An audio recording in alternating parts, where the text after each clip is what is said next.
Hi everybody, Di here from Wild Woolly.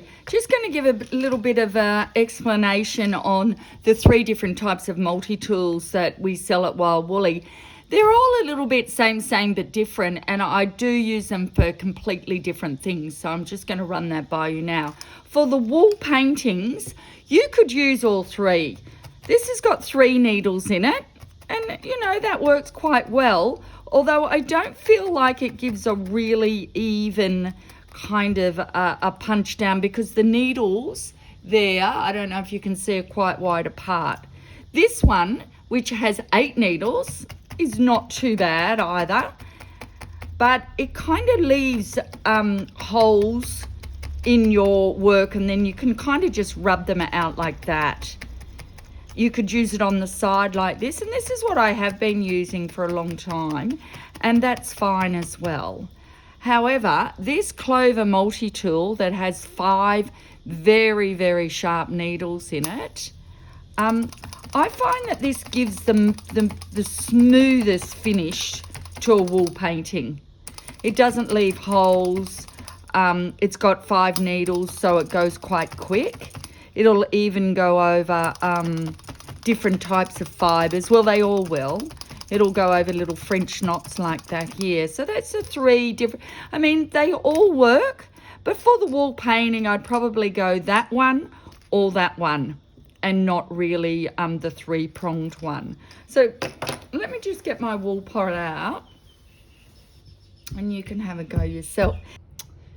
Also, this Clover tool is really wonderful for making little pieces of felt, you know, for a hat or for a dog's lip. This is actually made this little piece of felt here very quickly, and I've used that to shape his beak. So that's a wonderful tool. This tool will do it not too badly, but it will take much longer time. This one, they're just, the needles are just too far apart. Okay. Now, when I'm starting to make something here like this cockatoo here, I find this 3-pronged tool absolutely amazing. It just puts great big holes in your work, and it really starts making a really hard felted surface so that you can start going and adding your your Corridale or Merino or whatever you're using on top. I also find it really good. See this? Once I've gone and put this Corridale on, I'm thinking that his head is really too big because I've put so much wool on him. This has been felted down quite hard. I can actually put my needle right in the middle there and start reducing. Look at the holes that it's making when I start trying to reduce the amount of wool and felt that down much harder. This 3-pronged tool is absolutely amazing for that. So that's when I really want to felt and make something much smaller and get quite a hard felting surface. I will use that. Okay, this one is also good, but it won't go in as far because of all the needles. Now, what I use this one for is when I've just put the coat of a dog or a bird or something on like that, I'll go over this very lightly and start putting it. It gives a lovely, even felt down of your wool.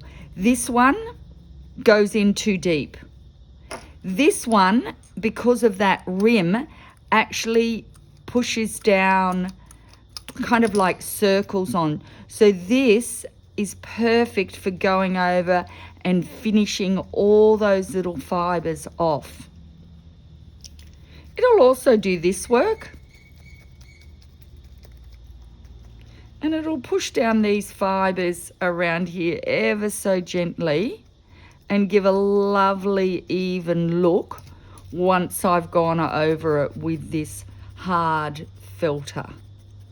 So that's the difference between those 3. Now, I find I use them all the time. You can change this one into a 3-pronged, But I tell you, when you're working and you're making one animal, you'll be using this, and then you'll start to put that on, and you'll be using this. You don't really want to swap your needles out. So once you've got your different needles here, and that, they're really the only tools that you need. If you've got any questions, please contact me at Wild Woolly. Thanks.